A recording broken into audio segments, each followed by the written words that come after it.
everyone, and welcome. Thank you so much for joining us today. We are so excited to have Lindsay Weirich back with us for another class. Welcome, Lindsay. Hello, thanks for having me. So, for folks that may not know, and Lindsay has an AKA as well. So, you may recognize the AKA, which is the frugal crafter. So, you may say, oh, that's who it is. So, I always like to connect the AKA, otherwise known as, because sometimes you don't know the real person's name. You just know the, is it a moniker or Moniker, I guess so. moniker? Yeah. so we like to do that. But Lindsay, tell us a little bit about yourself. Well, I am a painter and a crafter living in Maine, enjoying our beautiful summer season, which is so short. But I love to create every day, whether it's painting or crafting. I probably do a lot more watercolor and mixed media these days, but I also like to integrate that with card making. And I kind of go where the mood strikes me. Sometimes I'll see something like cute and interesting and like, oh, that would make a cool card. Or I got some tea at Christmas time and I'm like, oh, that design in that tea box, I'm going to save that tea box and I'm going to cut it up and put it in a card. So little things like that will spark some ideas. And for some reason, it takes me a lot longer to make a card than to make a painting, though. I'm not exactly sure why, but it's fun. Or I might sew something or crochet something. It just depends on what I feel like any day. But I'm basically just creating every day. I teach online classes. I have a lot of YouTube videos and blog posts with different projects. I think I have over 3,500 YouTube videos and over 4,000 blog posts with different projects. So there's always fun things to try. If you're stumped and you want to just randomly find a project, that's you're more than welcome to shop for free on my YouTube channel and my blog, or check out a class if you want to go a little deeper into a topic, a painting topic. But or on Altenew, we have some exciting things coming up there too. But yeah, anything else you want to know? I don't know. And so because in your last class, so we had an amazing class with Lindsay already, and we worked a lot with watercolor and gouache in there, and it was fabulous. How did you become the frugal crafter? Because in that class, some of the products you pulled in, like an avocado bag, how did you become the frugal crafter and integrate so many different things into your artwork? Well, it comes back to growing up in rural Maine, and I know you're from Maine as well. We didn't have, especially back then, there was no Amazon. There was no, you might have a catalog. There was one art supply store in a nearby city, but everything was very expensive.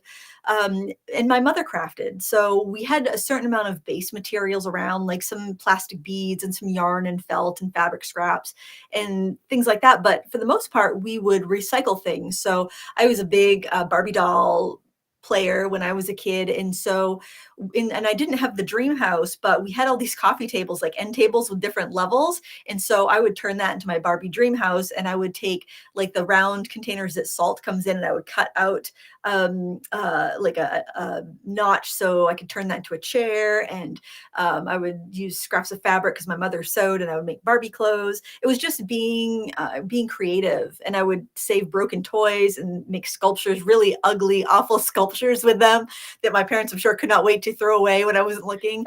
But yeah, I just used what was available.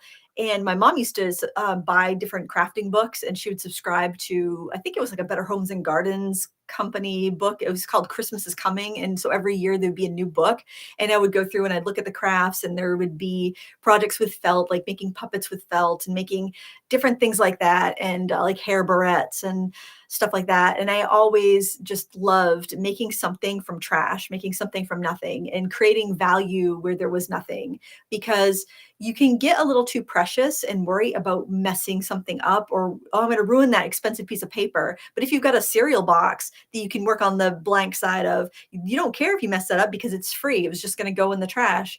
And, or like if you find a piece of furniture on the side of the road, you bring it home, you can paint it and make it a whole new creation.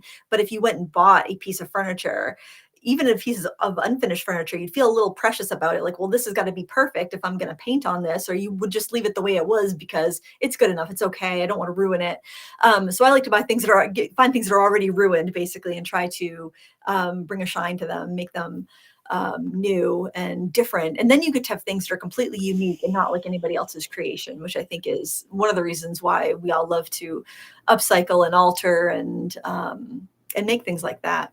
And I was also lucky enough that I grew up across the cornfield from a lovely watercolorist, Pauline Turner, and my mother enrolled me in classes with her from the time I was 5 because I was always drawing all the time. So she took me under her wing to start drawing at 5, and she said that she never takes kids this young. Usually it's 7 and up for like drawing, and then like 9 and up for watercolor. But she took me in at 5. Mom brought over some work that I had done, and I also was not like an athletic kid. I didn't have really any interests outside of art. And so that worked out great. And I was able to start watercoloring at 7, and watercolor's always been my first love. And I've kind of like bucked it at times, thinking like, oh, that's too prissy. I want to do something else. I want to do sculpture. I want to do acrylic painting. I want to do oils, anything but watercolor. That's too boring. And then I came back to it because I mean, it was instilled so young, and it's like learning your first language and then trying to speak other languages, but you always come back to your native tongue, basically. Anyway, I don't know if I answered your question or I went really off. No, you answered it beautifully. I mean, that is, and I mean, that's what I used to tell people is when I started scrapbooking almost 30 years ago, there was nothing. There was big box stores that had kits. That's what you could get. We didn't have art stores and scrapbook stores here. We just didn't have that, we were very limited in what we had. Everything was online. You couldn't like touch a supply. It was, you had to order it, or you had to get a magazine, and then you'd go on and order it from liking it from there. So I think it's almost better for creativity. I didn't like it in the period when I couldn't get the things, but thinking of it, and as you were speaking about it, that really increases your creativity. Like you said, you find that piece of furniture and you give it the story. You don't get the story of the furniture, you give it the story. So, I mean, that's great for your creativity. That was an awesome description. So yes, that was fabulous. Oh, thank you. Yeah, I think sometimes we get overwhelmed with all the stuff. And I know for myself, and I tend to be kind of a little bit of an extreme person, but if I'm feeling I'm overwhelmed with all my options, I'll just like, okay, that's it. Nothing new is coming in. I'm not buying anything. I'm not shopping. I'm not browsing. I'm not looking. And I am going to just buckle down and just grab something off the shelf and use that. And I'll set myself like either a time frame where no more looking at art supplies until either this like a month has gone by, or no more looking at art supplies until I've made 10 cards. Or it used to be I would have to make 10 scrapbook layouts before I would buy another scrapbook supply, just to kind of force myself to use what I have. And then I always felt a lot better about myself when I did that, because I didn't feel so much like a consumer. I felt more like a creative or a maker rather than just a consumer that was collecting supplies, because that can happen to all of us so easily now with all of the options, all the beautiful things at our fingertips. And that's one of the reasons I love Altenew. You offer refills for the watercolor brush pens. You offer refills for the markers, for the alcohol markers. And you don't have to, you're not encouraged just to buy. You're encouraged to use, and then refill the thing you used up. And I like that. I think that's a much better way to go about it. And it's going to keep people crafting and making art longer, because you don't feel like you're buying a bunch of stuff that you never touch again. So I like that. And we have Aram, who's one of our design team members. She said she's learned from Lindsay to use what you have, like credit cards for adding texture, using sponges for cherry blossoms. Oh, I don't know how you can keep track of the chat and talk. It's I can multitask pretty well, so it's all right. It's okay.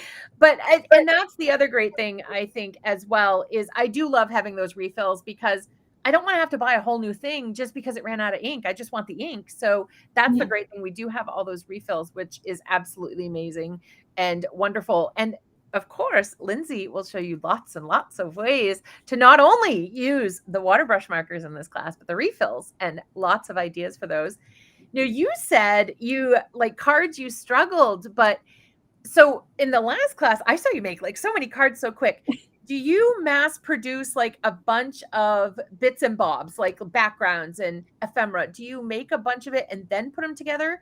Or is it when you're making one card at a time that it kind of takes you longer? One card at a time, it definitely takes a long time. I usually will batch, like I'll show you this. Uh, this is special. Not everyone gets to see this. Yay! Luckily, I organized it fairly shortly. But like I keep, like this was a plastic piece that came on a upholstery sampling book that I tore apart to make some little purses out of. And then I have like I've got paint swatches and test strips and brush testing strips and burlap. I have all sorts of just, well, I guess you'd probably call it junk, but like I bought some horrible watercolor postcards and the quality was so bad. So I've just been like trying to use them up. And so like there's a bunch of texture paste samples in there and I'll, might use it for something at They're one point, but gorgeous.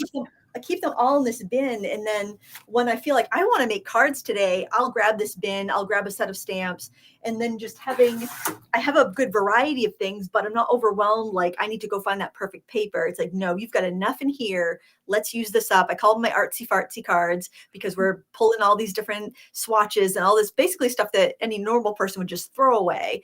But I just hang on to it because I'm like, that's a pretty color. I can't throw away the pretty color. I can die cut a heart out of that or something. Yes. And yeah, and then I'll just sit down and I'm like, this is what I'm using. So that way I'm not running around trying to find the perfect this or the perfect that. I'm like grabbing, this is the stamps that I'm using. This is the pile of stuff I'm using. I'll grab a stack of card bases I've already made, and then I'll just get to town because that way I swear I will spend 3 hours on one card or I can spend 4 hours on 50 cards, it just is much more efficient. And then you've got all these cards that you can like give away or send out or whatever. Because the last class, you had smoke coming off you. Like your cards, you were like going, going, going. And you had such beautiful ephemera that you made. And just, I don't want to be a spoiler for anybody, but in the last class, she pulled out the fun scissors, the decorative scissors. You guys remember the decorative scissors? Let me know in the chat if you guys remember the decorative scissors. Because Lindsay pulled those out and I was like, oh man, I remember those. That's all we had. We didn't have dies. We just had those scissors. So it was great to see those make a reappearance again. And it's so much easier to put a fancy edge on something with decorative scissors than with a die, because with a die, you've got to get the die machine out. You've got to have it on something that's going to fit in your die cutting machine. Yep. And with the scissors, you can just edge whatever you want really quick. And while it might not be as quote unquote perfect, who's going to notice? Who's going to notice that the end of your like scallop was half cut off? I mean, some people will. I wouldn't. I would just be like, cool, I got a card in the mail with a pretty scalloped edge on it. I wouldn't be like, oh, that's not perfect, And I think a lot of times we get a little in our heads because we have so much inspiration at our fingertips. And it's not just like we're seeing a magazine once a month with these beautiful, gorgeous cards. And we've got that little bit of a barrier of like, okay, this is the most pristine way this could be photographed and lit. And obviously this person's taken hours on it and maybe done a few throwaway ones before this. So, but we kind of know that's kind of fantasy when we saw the card in the magazine. But now we see on social media, because I only follow art accounts on Instagram and I love seeing paintings and cards. But we can kind of see that and like, okay, well, that's a regular person, she's posting on Instagram. I post on Instagram. Why do hers look so perfect and mine look, well, that person's probably working all day on that card. But I think sometimes we don't make that connection that that's a professional making a card. It's not a hobbyist just having fun on a Saturday afternoon. And I think we kind of have a little detachment there. When we saw the magazines, we knew that's a professional. They had to compete against 100 other card makers to get that card in there. Yes. So we don't feel like that we need to measure ourselves up to that. But when it's on social media and we get to know people because we're like you and I were talking and people are watching and we chat with people in the comments and whatnot, and we follow other crafters, we get to know them. So it's like, well, they're just making this at their home and posting it. I should be able to do that too. Well, you're a different person, first of all, so it should come out differently because you're different. But also, if that person is working in the industry and spending 40 hours a week honing their craft and creating and throwing away a bunch or not showing the bad pancakes of the stack of cards, or just showing the best of the best, it's not really fair. If you're working a 40-hour a week job and you're creating on a couple of hours on the weekend, to compare yourself to somebody that's doing it full time, it's not the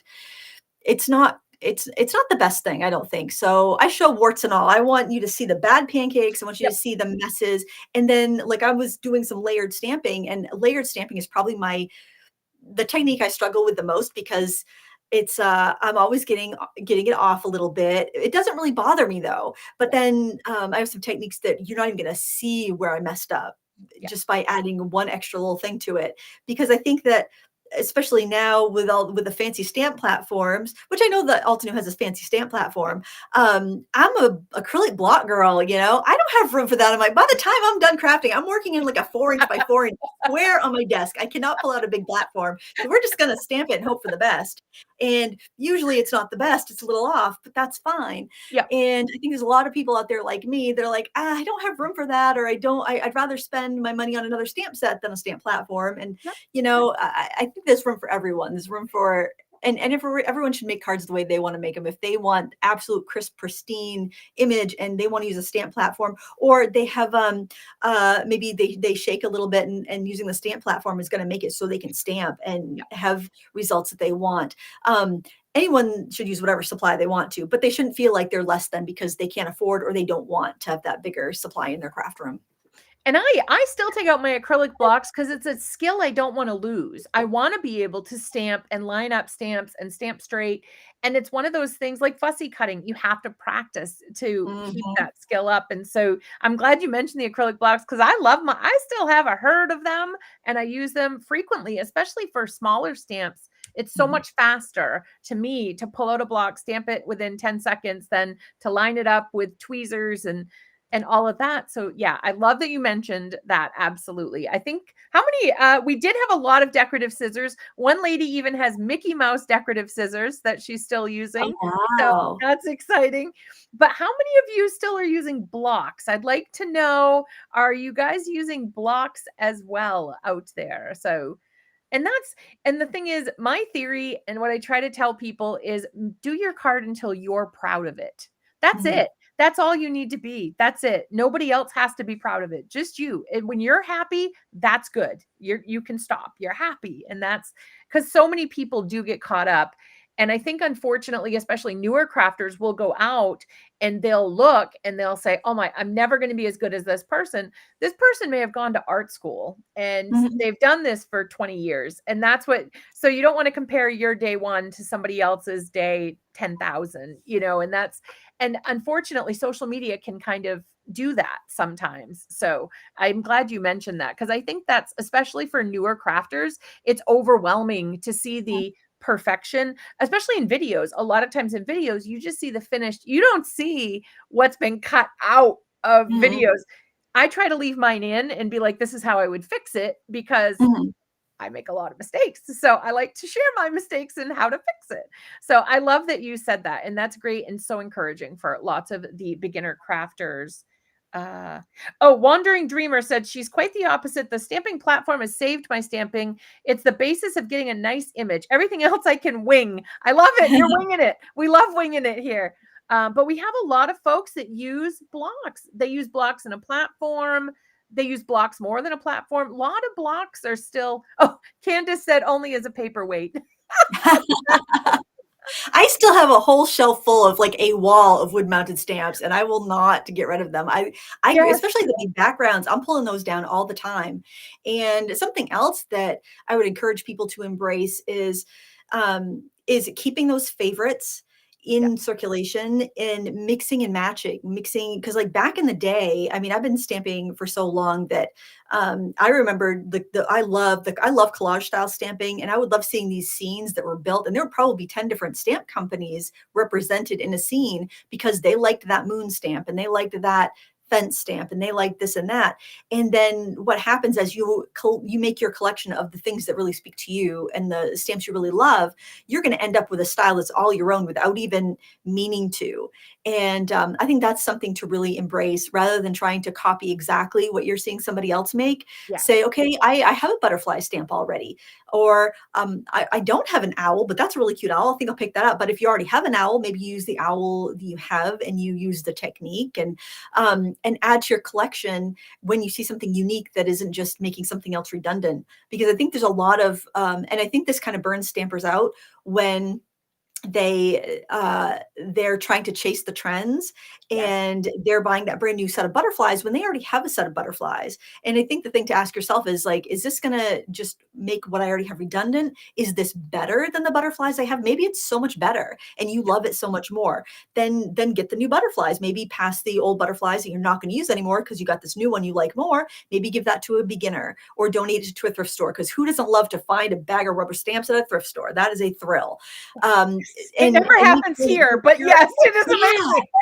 yeah, make sure you're curating a collection that speaks to you. There's some stamps you can't get anymore that I have in my collection that are they're so dear, and I love pulling them off the shelf and using them because, and I kind of feel bad if I use them online just because somebody can't get them. But people can always find something similar, or they can Yeah. find some vintage clip art to print out and get a similar idea, especially if they're willing to cut some post-it notes and mask. I have this rubber stamp of an Etch-a-Sketch, and so you Oh, can stamp in the cool. window. And of course, you can't find that stamp anymore. I think I bought it secondhand at a somebody's yard sale, but they could print out a picture of an Etch-a-Sketch and then like use post-it notes to cover the outside and stamp in it, and still get that same vibe on their project. So yeah, there's stamps are meant to be used thousands of times. There's no reason to get rid of them just because a company retires them. And that's another thing I like about Altenew. I don't feel like you're constantly retiring stuff, Yeah. because I think that's so frustrating,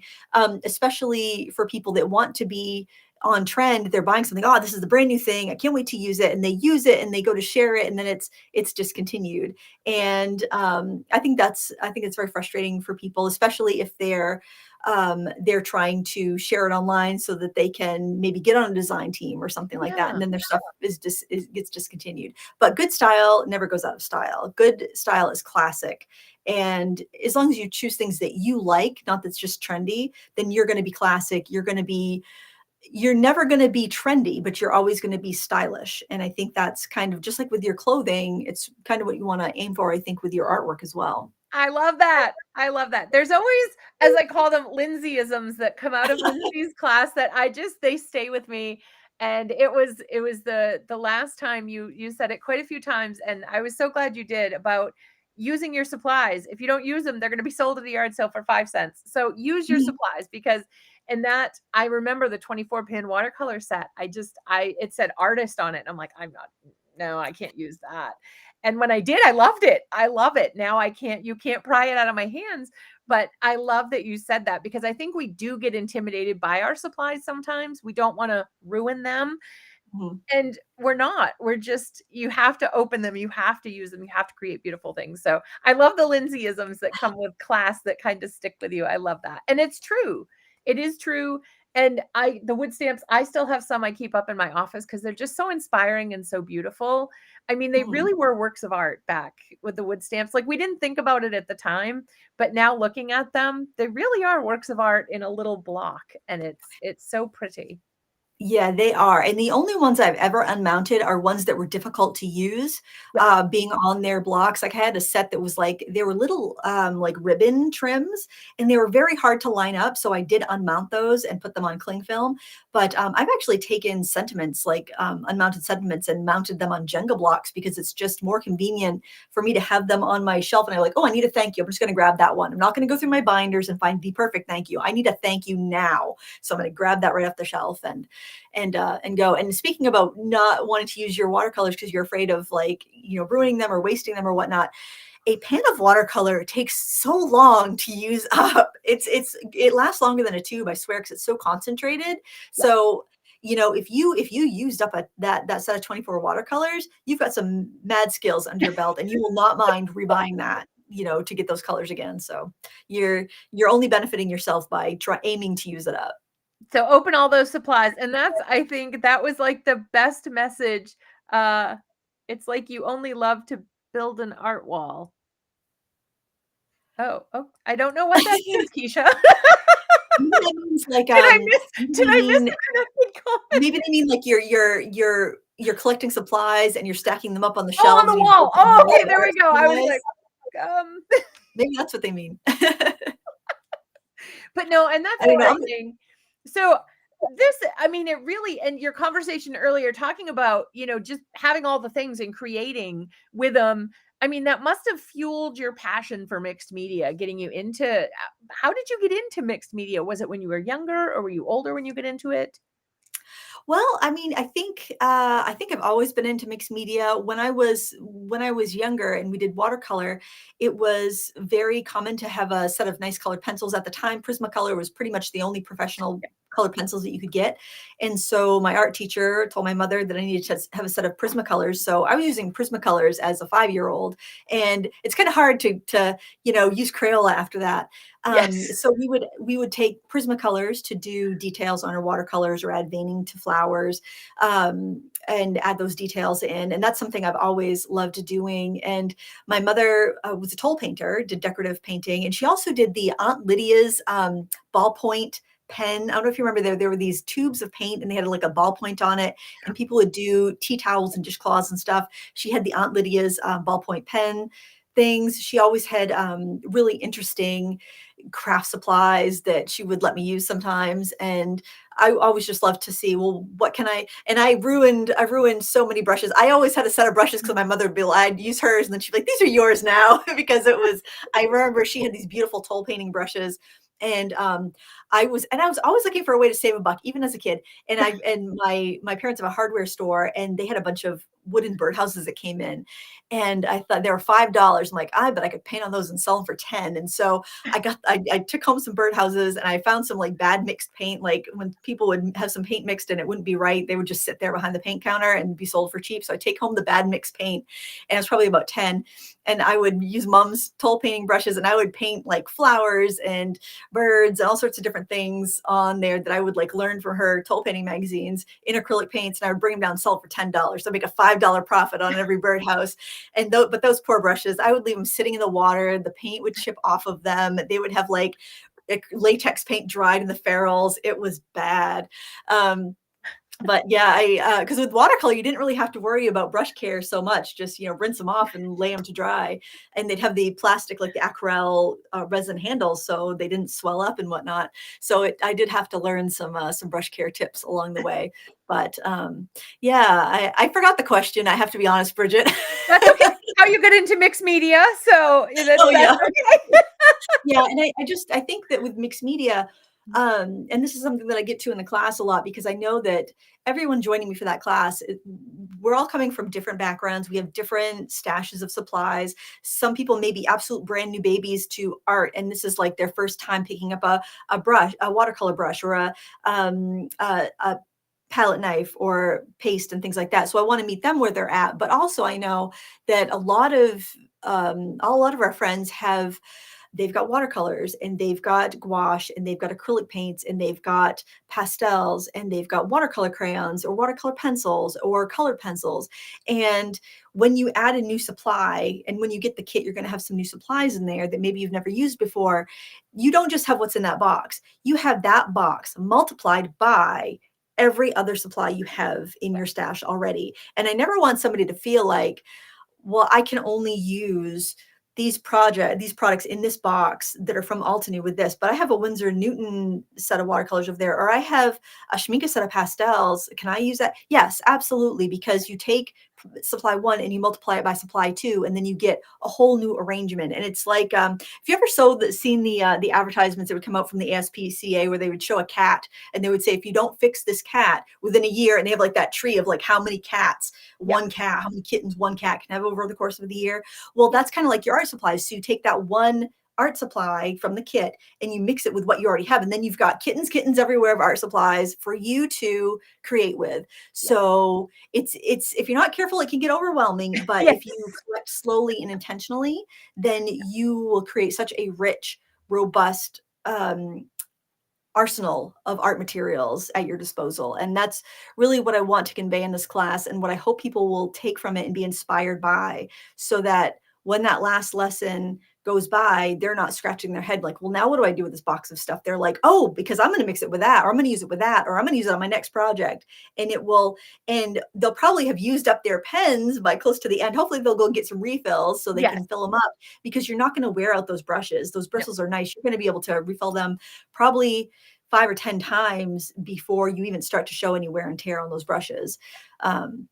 And that's, that's what I want people to do. I want them to, there's no feeling like using up a supply. You think you're going to feel bad when you use up a supply, but you feel like, that's great. I didn't waste that money. That's what Yeah. it feels like when you use it up. It's like, I didn't waste that money. So now I can spend the $6 and buy the refill. And now I've got like 20 pens worth of ink here. And um, that's what I want you to feel. It's a really empowered feeling when you use something up and you can see what you've made and how you've grown, because you don't use up a supply and stay stagnant. You Yeah. use up that supply and you've made leaps and bounds in your skill level.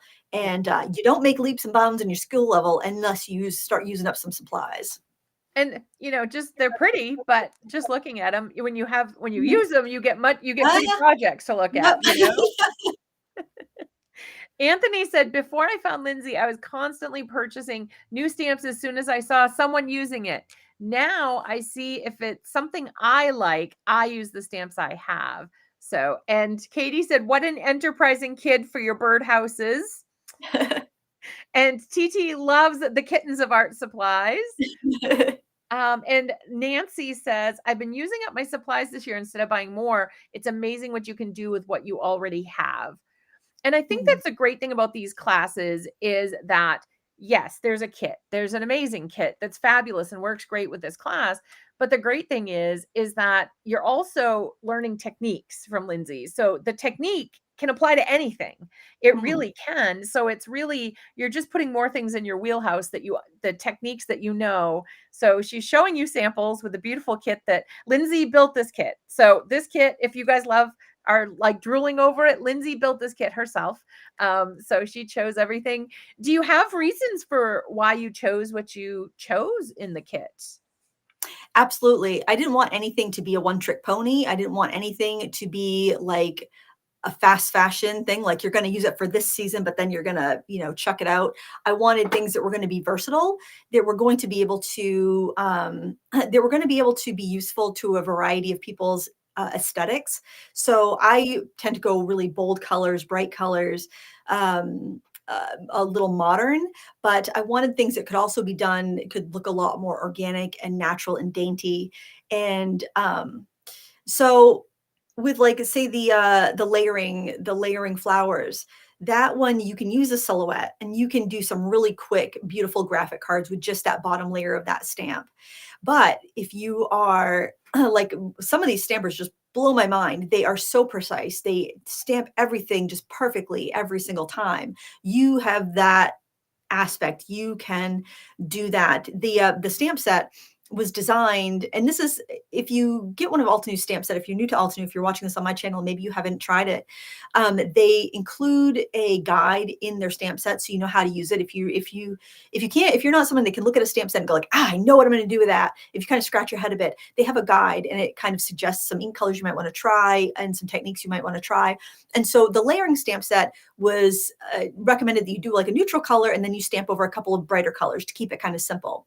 I love to multi-ink and get a few colors on there and then layer up. But sometimes I'm like, I just don't have the bandwidth for that. So I wanted things that like you can just ink that up with a solid color and emboss it and call it a day. You can ink it up with embossing powder and then do a resist, excuse me, and, excuse me, and call it a day. Or you can do the more fancy layering.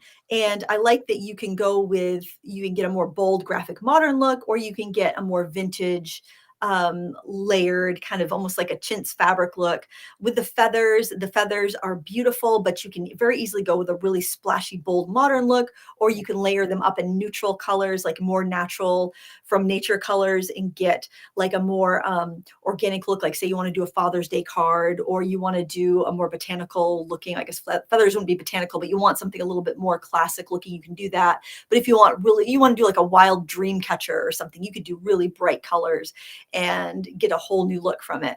So versatility. For the media, I wanted versatility. You really can't go wrong with a white texture paste because you can use it as is. You can mix it with any of your acrylic paints, your watercolor brush markers. You can tint it to whatever you want. If maybe you've never made cards before and you're like, I kind of want to try making cards, and you make the cards and then you're like, okay, I've made some cards. I've made 500 cards with this kit because seriously, once you get going, you'll make a lot of cards. But you're like, I know 10 people. Who am I going to send all these cards to? I need to take a break on making the cards. You take the texture paste, you mix it with your acrylic paints. You can use it as a modeling paste on your paintings. You can use the watercolor brush pens in your watercolor art, your sketchbooking work. So even if you want to take a fling and try something new, you still can use all these things again. And the stamps are classic enough that if you decide like, oh, you run out of these cards in 20 years because you finally met 500 people that you could send them to, the stamps are still going to work, and they're classic enough designs. The florals are very much like what you would see on like your grandma's curtains. They're that very kind of like layered, almost like a screen print, like a layered fabric design. And because it's not trendy now, it's not going to be out of trend in 20 years when you need to make another card. And so that's basically why I chose those products. And maybe you're like, maybe you're a painter and you use up the ink in the watercolor brush pens. Well, then you got water brushes. Even if you don't want to buy the refills and refill them, you can wash them out and put water in them and use them for your travel painting. And it's just versatile. The palette knives, they will work with whatever medium you want to paint with if you decide that card making is not for you. I never want to dump product on people that will just only work for a specific project and then it goes away. That's not what I'm about. And I'm very glad that Altenew is down with that, because I know a lot of companies would be like, no, we want to pump the next thing that we want the latest greatest, we want to keep pumping out that stuff. But I want to be associated with companies that want to invest in quality products and keep supporting those products and not just discontinue the pens because they don't sell as well as they used to. I like that they offer the refills so you can keep your investment going. And the thing that will burn me on a company will be if a company decides that they're going to like stop selling refills, or they're going to stop supporting the things that people have spent good money investing in, because investing in a media, like to go in on markers or to go on something like that, is expensive. It is. And it doesn't feel good when you can no longer refill your product and you have to start from scratch from another company. And then you're scared to use your supply again because you're like, oh my gosh, I only have so much left. And oh my God, And so people were asking about the kits. The kits are on the website. Keisha, the link is down below if you're on YouTube, but Keisha will pop that link in there right to Lindsay's class. You can go look at the pictures. There's two choices. There's a deluxe kit and a regular kit, and you can see there's beautiful stencils that Lindsay chose as well that are gorgeous. I've gotten to see some sneak peeks, and this class is, every time my jaw drops, every time she sends in something, I can't wait for you guys to see, as always, I can't wait for you guys to see this class. And we also have, talking about the watercolor brush markers, we have 3 more sets. So of course, we don't want to put them all in there because of course we want to keep the price good for you guys. But if you guys love the watercolor brush markers, there's 3 more sets that all have refills as well. So you can expand your collection if you wanted to as well. And we also have empty markers, so you can create your own colors if you would like to as well. So lots of options. And you probably will, because I'm serious, when Lindsay does a live, there is smoke coming off her with cards. Do you remember how many you made last time? It was so many. Yeah, I had quite a stack when we were done. I don't know how many we made. We were going to town with those cards. That was fun. We got a lot done in an hour. So what you guys have coming in the live, because you get 6 days of recorded lessons with Lindsay that come on to the Altenew Academy, and you can watch them at your leisure. You don't have to watch them at a specific time. You can stop them. You can pause them, anything like that. You're good to go. I believe we've fixed it now so you can adjust the speed as well. That was a request that we had gotten in previous classes. So I believe you can adjust the speed of the videos as well in Altenew Academy now. And then on the last day of class, you get to craft live with Lindsay, which is always my favorite as a crafter, is getting to craft with the teacher, because you can come and you can ask questions. If you have questions for Lindsay, maybe there was a lesson that you were like, I really loved this, but I struggled with this. And you can also, there's a Facebook group, which Lindsay will be in there. She is super active in the Facebook group. So if you're working on something and you just don't get it, just pop in and Lindsay will answer you and say, oh, maybe try this. So, because we had that last time, like we were talking about like what brushes were good and everything. So you really, get access to Lindsay as well with this. You get to ask her lots of questions about mixed media, about the class, which is awesome. So you get to learn so much. You basically get to pick Lindsay's brain for a week. So that's pretty cool. And the live session's just fun because we have you guys come and join and you can pop questions. We do have everybody muted so that everybody can hear Lindsay's amazing instruction, but you get to pop questions in the chat and we pose them to Lindsay and she'll answer them for you. So you can bring any questions that you may have, again, about the lessons, about that day.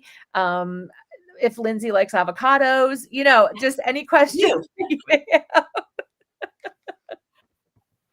So what would you tell somebody that maybe is new to mixed media about this class and they're like, I don't know, I've never tried it before? What would you say to encourage somebody that was never has done mixed media before?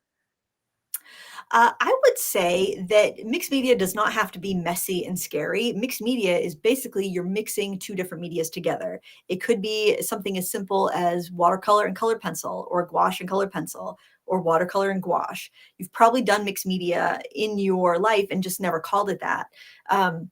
So I would say don't be intimidated and make it work for you. If you don't like techniques where we're spraying ink and creating like a lot of mess and getting our hands all stained, you could skip that one out. You could maybe just try it on a small area and see if you like that. You could wear gloves. My tip though is I don't bother with gloves. I don't like to create a bunch of plastic trash.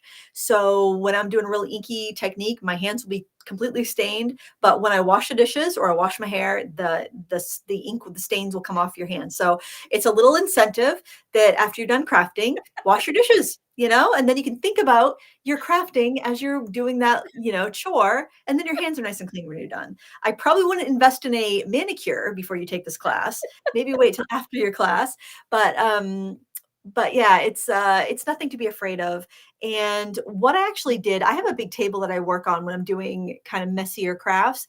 And I went to the Dollar Tree and I bought it's a clear plastic tablecloth cover. And what it's meant for is like say you have a tablecloth and you're just fed up with having to wash it all the time because people spill stuff on it. It's meant to go over a table. Yeah. And you can put that right over your kitchen table if that's where you have to work. And what I do is I take not a magic marker, a permanent marker, and I write the word top on each, because I have a rectangle table. I write top on each corner so that I know what side I'm getting the gross on. And then when I'm done, I'll just fold it all up and I just stick it in a drawer and I use it over and over again. And it can get ink on it, it can get paint on it, it can get stained.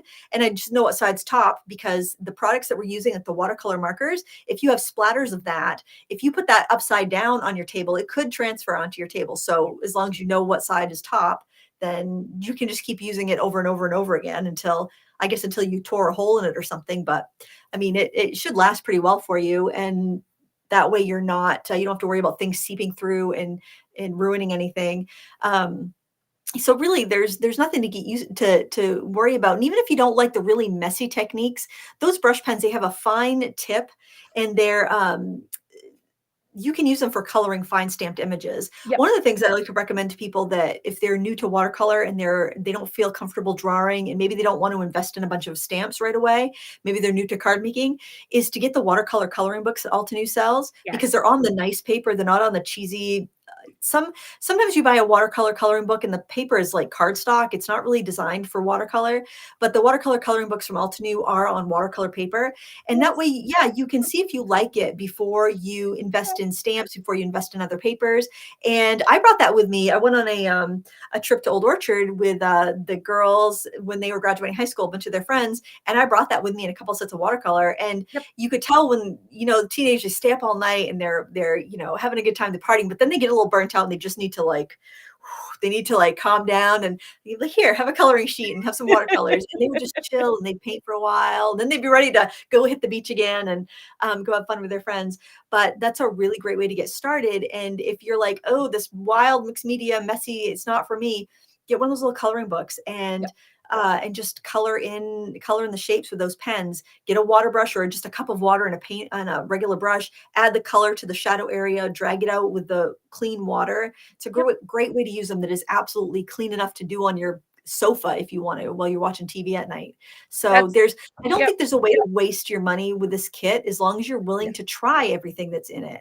And the stamps will last. The stencils will last. There's a lot you can do with those beyond messy mixed media techniques.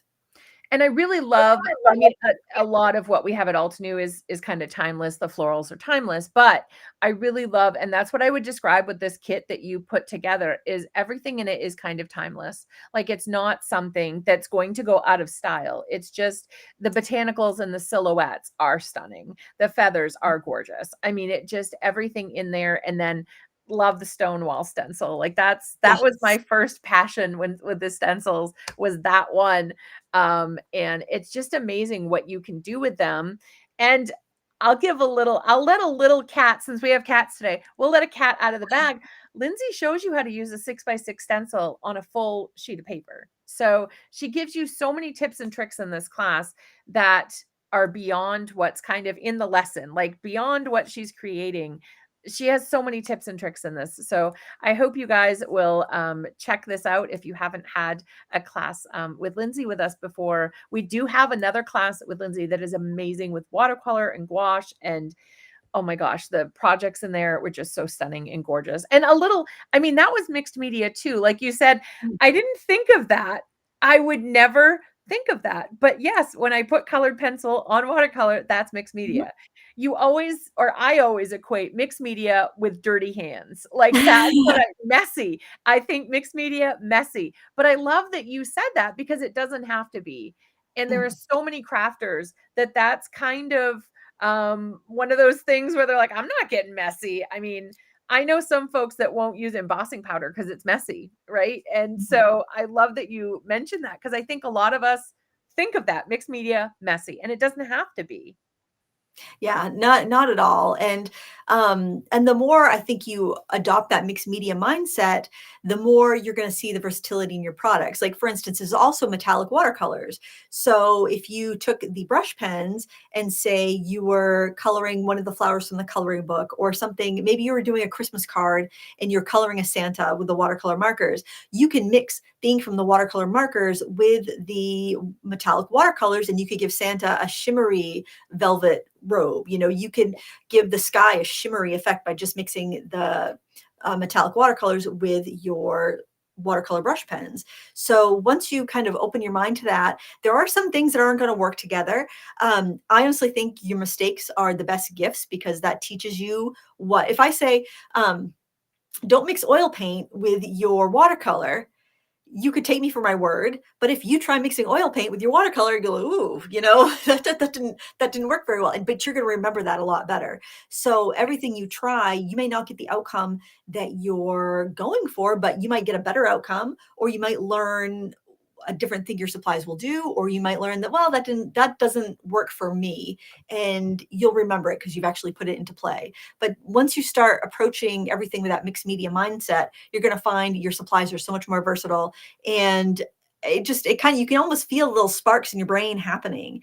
And we can get kind of stuck in our hobby and not venture out, especially if we have a very limited amount of time to like make a card or to do something. And we might just kind of stick with a tried and true because we want good results now. But once you start kind of following those little rabbit trails into, oh, I wonder what happened if I, use this on this card or that on that card. You may have some ones that you don't like very much, but you'll start to feel that, like, kind of like, it's almost like an itch getting scratched in your brain, or almost like a little burst of sparkle in your brain when something hits and something works. And you'll be washing the dishes because you got to wash your ink off your hands, and you'll think of something else that you want to do. And you'll start finding that you either are always keeping the notes pad open in your phone, or you're keeping a notepad in your pocket to write these ideas down, because you're going to be seeing the world in a new way once you start embracing mixed media. I feel like I'm overselling it, but I think when you start combining your supplies, you can't help but think, well, what would this work? Or you'll see a pretty tag on a shirt you just bought, and like, oh, I could trace that on my card and cut that out, and then I can, you're going to think of different things that you can use stuff for. You might even see, a coffee spill on your counter and be like, can I dye my paper with that? Yes, you can. And it will smell nice, for your next coffee themed cards. It's not acid free though, but don't use it in your scrapbook. But, for experimenting, heck yeah. But I do love your push for doing dishes too. So it's also like a public service announcement to do your dishes. So I love it. I don't know. I like my dishwasher a lot. So I don't know about that. I may soak my hands, but no, My what's our dishwasher broke, like, a couple of years ago. It yeah, was right before the kids started college, and it was, like, right after the Christmas of my daughter's senior year, and, I'm really fed up with appliances breaking, so I make myself go a month to decide if I really need to need it. replace it, and now we use the dishwasher to dry Tupperware, basically. We wash all the dishes by hand. If the kids were all still home, I might, replace the dishwasher, but, Change it. yeah. It's Yeah. a nice meditation, I find, like, washing the dishes. It gives myself a time just to not have to think about anything. I just look out the window, at the any deer that might be walking by or whatever, and I just wash the dishes, and I think. And that's where a lot of the good ideas come. They come when, like, you're taking a shower, or you're washing the Yes. dishes, or you're driving, these times when you can't, actually do something, and I think your brain needs a little bit of that rest and that downtime where we're not being overstimulated Yeah. to think up these creative ideas. Creativity does not thrive in a super overstimulated environment. You got No. to give yourself time. You deserve to take a little time to think, to fart around with your materials and see what they will do, where you're not putting the pressure on yourself that you must perform, you must produce. You need to have that time just to play. And that's another thing that I think this class will give people. Like, there's a class I recorded where one of the lessons that I recorded where I had so much footage. I was like, how am I gonna edit this down to something that's watchable? And we were doing a bunch of the stamping. And there was a lot of different techniques. And I'm like, how would I do this actually? What if I just distill it down to the basic techniques, so they could actually watch it when they're doing their dishes Yeah. and think about it while they're doing the dishes, then go to the craft room, because when you're actually doing all these different the stamping technique, the stamping techniques, it was lesson 3. Once you're actually doing it, you're probably going to end up spending a lot of time just making lots of focal points, lots of backgrounds, experimenting, playing, practicing. So kind of being able to it's kind of like you're downloading the information to your brain, and then you can go and play with it. And then you can always replay clips when you're like, oh, how'd you do that again? Oh, okay, this is what I do next. Rather than having an hour and a half of footage to watch through. I thought that would make a little more sense, because you need time to digest this, and you need time to actually just put the stamp to paper, put the pen to paper, and see what happens, because watching it is not the same as doing it. And you got to give yourself that time. Don't feel rushed. You deserve some time just to play with your supplies. You worked hard to afford those supplies, Yep. so give yourself the time to play with them and learn what they'll do. And I mean, I think that's great too that you mentioned this. So I hadn't mentioned this yet. This class, when you buy this kit, you own this class. It doesn't go anywhere. So you could in 15 years watch Lindsay's class again. So say you're like, I haven't done mixed media in 15 years. I want to go back and I want to watch Lindsay's class. You can. It's there. It's not going anywhere. And I also love this class kind of almost gives you that permission, not that you need it, but gives you that permission to just experiment and go wild and try things and see, because that's the thing. If you don't try it, you don't know what you like. You really Mhm. don't. And I think that is one of the best things that I love about Lindsay's classes is that you feel so freeing. You feel like when you teach and you're showing the projects, it's your class is like there's no limits. We're just going to have fun and we're going to use color. And that's it. Like those are the parameters I feel from your class is we're going to have fun and we're going to use color. And then everything else is on the table. Just have fun with it. And I love your classes are so freeing to me. That's how I find them. So if anybody took the watercolor class, do you guys feel the same way with Lindsay's classes? Do they feel freeing to you? Because that it just you give us the space to experiment and find what we like, and it's just a safe, crafty space and downtime for folks. Hopefully, this class will be some downtime for you to really tap into your creative genius and just let it go and share your amazingness. Because remember, there's only one you. You are the Mhm. only one that can create your beautiful projects. So please always, and please share them because we can only see your project from you. So that's the exciting thing. Um, Nancy said, I like to try any craft at least once, then I can say I tried it. And if I and don't like it, or I want to make more of this. That's great, Nancy. I love that. Mhm. And she also said she likes to watch the videos first, then try the technique. And that's great too.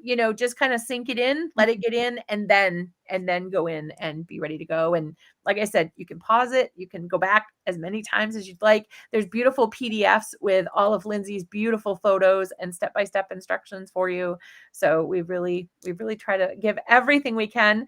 So anything else? What's the reason they should take this class besides being with the amazing Lindsay Weirich? What is another reason they should take this class, Lindsay? Well, I think that probably the thing I would like people to take away from it and the value that I would like people to get from it is that I see a lot of people, they kind of, they start off, they love art and they get away from it. Either they have a lot of things going on in their job or their personal life and they can't find the time, or they feel like it's a big ordeal to get their stuff out. Or sometimes, honestly, I think a lot of times, especially women in modern society, we get kind of diminished and our needs don't feel as important as everybody else's needs, especially if you're kind of sandwiched between raising children and taking care of parents or spouses. And you can kind of feel like, well, that's selfish. I shouldn't go make art. I shouldn't go craft because my husband needs me, my kids need me, my parents need me. I'm just being selfish if I do this for myself. But if you can take that time to just get out of that logical brain, get into the right side of your brain, it's like a mini vacation. And I also think that a lot of times we collect supplies and then we feel ashamed that we've collected so much and we're not using them, probably because we're so busy with all these other obligations in our life. And we might even get out of a hobby for a while and then we jump back in and we realize that it doesn't speak to us anymore. They don't like the projects that are coming out. And there's something called frequency bias where we like what we're used to. So if you step away for a while and you come back and you're seeing all this stamping that looks so different than what you like to do, you may think, well, this isn't for me anymore. But yes, it's for you. You don't need to make cards like anybody else. You don't need to recreate what is hot and trendy right now. Sit down with your supplies and create what you want to create. I even see it in the art world. There will be trends of what is selling. And, oh, you're using watercolors. Well, that's not in style anymore. We can't sell, galleries would be like, we can't sell watercolors. We can't sell oil paintings. We can't sell realism. It has to be abstract. We can't sell this. It has to be that. Well, what about all the people that's what they're passionate about making? Yeah. You need to make what's passionate, what you're passionate about. And if a contained box of supplies that you can set on the table, set on the shelf next to your kitchen table, and you can pull out after everyone's gone to bed and give yourself half an hour, even if it's the coloring book is such a great idea. I should have included a coloring book in there. That's such a great idea just because it added on to your shopping cart. In the Does not next class, we'll have the coloring book. No. it's not very expensive. Honestly, it's not very expensive. Or if you have a Yep. bunch of stamps, stamp out line stamps and just have them in an envelope ready to go. Give yourself half an hour at the end of the day. Uh, Maybe while you're watching your favorite TV, or maybe instead of watching your favorite TV show, just give yourself a chance to unlock that creative side of your brain, turn off the worrying side of your brain that's worried about, your friends, your family, your bank account. Turn off that part of your brain and just create. And if you're not even and this goes for everyone. I don't want anyone to feel pressured to buy this class. Don't Yes. feel pressured to buy this class. Yep. I want you to create in however you want to create. Go in, maybe make yourself a little kit. You see what's in my kit, you're like, well, I can't afford that right now. Well, you go in your craft room and you see what you have, and you get yourself a box or a basket and you put those supplies in there. Maybe you stamp a few images so you have something ready to go, and you set that on the table next, or on the shelf next to your kitchen table. And the next time life is just getting a little too lifey and you need a little break, you put on your favorite music, you put on your favorite episode of Friends or whatever it is, and you just sit and you color. And why do we stop coloring as adults? We need to color more than the kids do sometimes. Yes. And you just make some art. Just let the worries fall away for half an hour. They'll be waiting for you. The dishes in the sink, they'll be there when you're done, when you're with your inky hands. They'll be there waiting for you. They're not going anywhere. The laundry's not going anywhere. Give yourself that little bit of time and just enjoy those supplies you've collected, enjoy those supplies that you've bought. You should use them, not the people that are going to pay 5 cents in a Yes. yard sale after you're dead and gone. You use them now while you can still enjoy them. And that's what I want people to get, whether they take the class or not. I want everyone to create. It's good for you. I love all my Lindsayisms. I love them. I love that we get Lindsayisms, and they stick with they really do, they stick with me, like, every Aw, now when I take that out, I smile every time because 'cause I'm like, "Nope, not in the yard sale." Like, I'm yep, gonna yep. skate with it. So, and the coloring books she's mentioning, we do have them at Altenew if you're interested in them, and they are on the cold pressed paper. I don't know if you can see the texture on there, and they're just you get, a black image and you get a gray image. So if you wanna have no line, you can do no line, or if you need the lines still, you can have the lines, but it's on beautiful cold pressed paper, and they are I'm like Lindsay, I will throw that in a bag and I go and I did like I had to buy another book. I did like 5 like one day because they're just so easy. Just you don't even think, you just color. So yeah, It those are great. it it's the gateway drug of watercolor, I think. Like, if you got one of those coloring books and a little set of brush pens for a friend, you gave to they would be coming back for watercolor. That's a great Yes. introduction because it's gonna come out great. You don't have to worry about drawing, and you don't have Yep. to buy a bunch of stamps and ink pads. You've got everything right there in such a compact little format. Yep. It's a great way to get started, and if you don't like it, if you're like, "I don't think I like watercolors, I think I'm more of an oil paint person or a gouache person," Yep. you're only out a coloring book and a couple markers. You haven't s invested that much money, so And you can it's a use gouache great on here go. because it's the cold pressed paper. I Yeah. it would take some gouache too. The water Mhm. brush pens, I mean, the watercolor tubes, you can really if you have ink pads and you don't have watercolors, use the ink pads. Our ink pads you can watercolor with. So lots of things. We don't have any portrait coloring books, but that's an excellent Yeah. suggestion. Thank you. Keisha popped the link in there. I will pass that suggestion up. You never know what's coming out. So that's a great suggestion. And we did have a question. So this class will be 6 pre-recorded. And again, you watch those at your leisure. They release at midnight on each day of the class. So starting August 25th, that will release. And then we have one live with Lindsay, which is so exciting. It's about an hour. We went, I think, an hour and a half last time because I mean, there was smoke coming off Lindsay. She had so many projects and so many cards and so many ideas. It was so much fun, as always, as it is to have a chat and to craft with Lindsay. It's always so much fun. So that's what the class is. And if you want to take a peek at the class kits, they're on the website. You can look at them. You can see everything that's in there. You can see it talks about the 6 pre-recorded classes. So it talks about everything that you get in the class. And of course, if you have questions, just reach out to us at support at Altenew. We're always happy to come and answer any questions. Oh, Marilyn said, I would do a Lindsay portrait watercolor class in a heartbeat. Okay, good to know. That's something we'll have to put in the brain there and hold on to. We'll keep that suggestion. Thank you so much. I know we want anything, Lindsay, right? We want to do anything with Lindsay. So very fun. We got mixed media, watercolor, and you never know what's coming next. So always want to do more. Thank you, Lindsay, so much for joining us today to have a chat. It's always so much fun. And we always get a Lindsayism, which I love. So Well, thank you for having me. It's been an absolute pleasure, and, it's been cool I peeked over the chat a few times. It's neat how it merged both of our channels together. yes, yes, we Technology. have, and we're so excited all of you joined us in the chat. And thank you so much for all that contributed to the chat and added to the conversation today, especially about the decorative scissors, like flashbacks of fabulous craft supplies from days.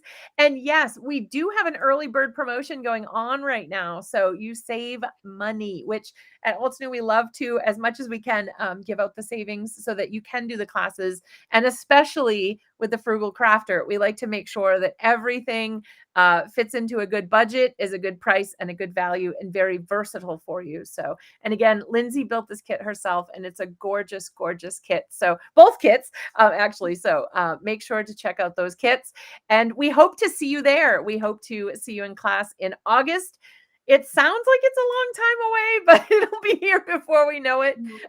So thank you so much to all of our participants and Lindsay and Keisha behind the badge.